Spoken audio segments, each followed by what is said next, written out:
Halo, selamat pagi. Sebelum kita belajar, kita simak dulu ya video di samping. Bless the Lord, oh my soul, oh my soul. I worship His holy name. Sing like never before, oh my soul. I worship Your holy name. And on that day when my strength is failing, the end draws near and my time has come.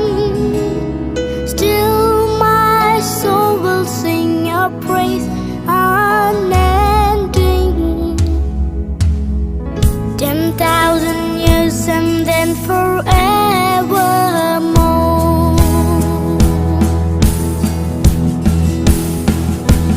Bless the Lord, oh my soul, oh my soul. I worship His holy name.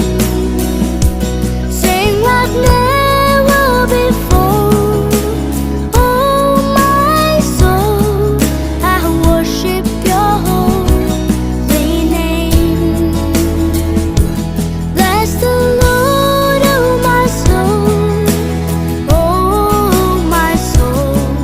I worship His holy name.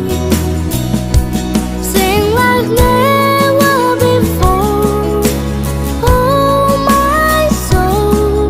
I worship Your holy name. Yes, I will worship Your holy name. Lord, I worship Your holy name.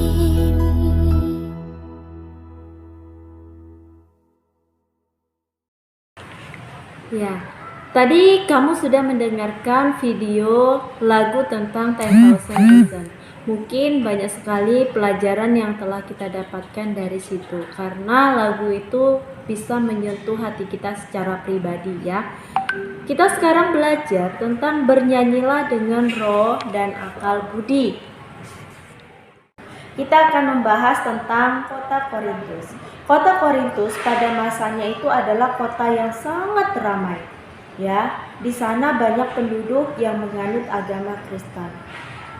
Tapi sayangnya penduduk di sana itu mereka hanya mementingkan satu karunia saja, yaitu karunia bahasa roh. Jadi mereka menyanjung-nyanjung orang yang bisa berbahasa roh, menganggap dirinya paling rohani ketika mereka berbahasa roh. Tetapi di sini Paulus mengetahui permasalahan yang dihadapi oleh jemaat yang ada di Korintus. Waktu itu Paulus memberikan surat kepada jemaat yang ada di Korintus. Jadi suratnya itu berisi tentang supaya orang-orang Kristen yang ada di Korintus itu mereka harus mengusahakan kebaikan-kebaikan manusia. Ya, mengusahakan kebaikan-kebaikan manusia, seperti mereka harus saling tolong-menolong, mereka harus saling menguatkan, mereka harus menasehati, ya, dan lain-lain sebagainya. Nah, Paulus berusaha juga memperbaiki penyalahgunaan karunia, karena karunia itu digunakan sebagai ajang untuk kesombongan dirinya sendiri. Menurut Paulus, bernyanyi yang baik, memuji Tuhan yang baik dalam ibadah. Menurut Paulus, bernyanyi yang baik itu adalah menggunakan akal dan budi.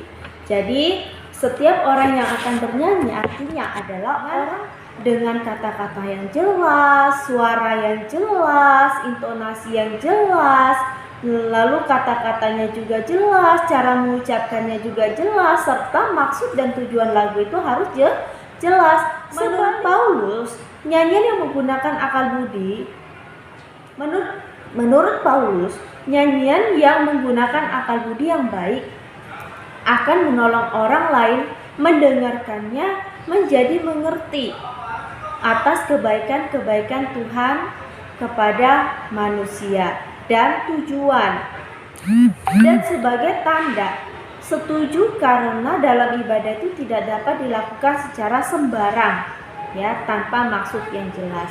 Jadi kalau kita bernyanyi di rumah Tuhan, kita harus menggunakan kata-kata yang jelas, kita harus menggunakan bahasa yang jelas supaya orang lain mengerti bahwa lagu itu ditujukan kepada Tuhan, memuji nama Tuhan.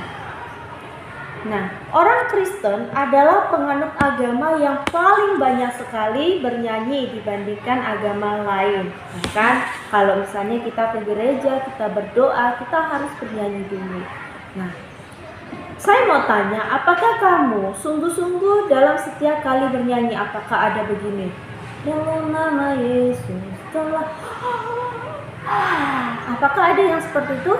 Pastinya ada secara refleks. Nah, dari sini kita mengerti bahwa kalau kita mau bernyanyi kepada Tuhan, kita harus memang benar sungguh-sungguh dari dalam hati. Seperti lagu tadi, ya kan, yang diputar tadi, 10,000 reason, ya kan. Jadi nyanyian itu harus penuh dengan penghayatan yang jelas, lagunya itu harus jelas, suaranya juga jelas, musiknya juga harus yang jelas. Nah, menyanyi dalam ibadah itu berarti melibatkan hati kita, ya, bukan hanya mulut yang bersuara, tetapi kita harus benar-benar menghayati syair dan juga melodi yang kita nyanyikan. Jika nyanyian kita hanya karena ibadah atau karena takut dikatakan, masa ibadah kok tidak menyanyi, hanya asal menyanyi, asal bersuara saja, walaupun suara kita bagus. Nah, atau karena ingin mendapatkan pujian orang supaya didengar, wah suaranya bagus banget, maka nyanyian kita tidak akan berguna. Nyanyian yang dikehendaki Tuhan itu seperti apa? Kita harus membahas.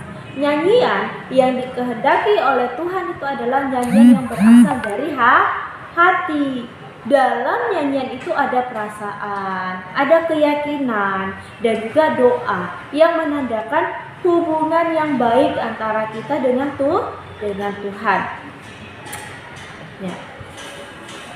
Menghayati nyanyian umat Kristen, ada 3 kegiatan yang dapat kita lakukan.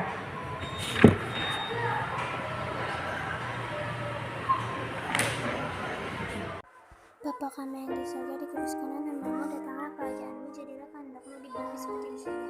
Berikanlah pada hari ini makanan yang secukupnya, dan ampunilah karena akan kesalahan kami seperti kami juga mengampuni orang yang bersalah kepada kami.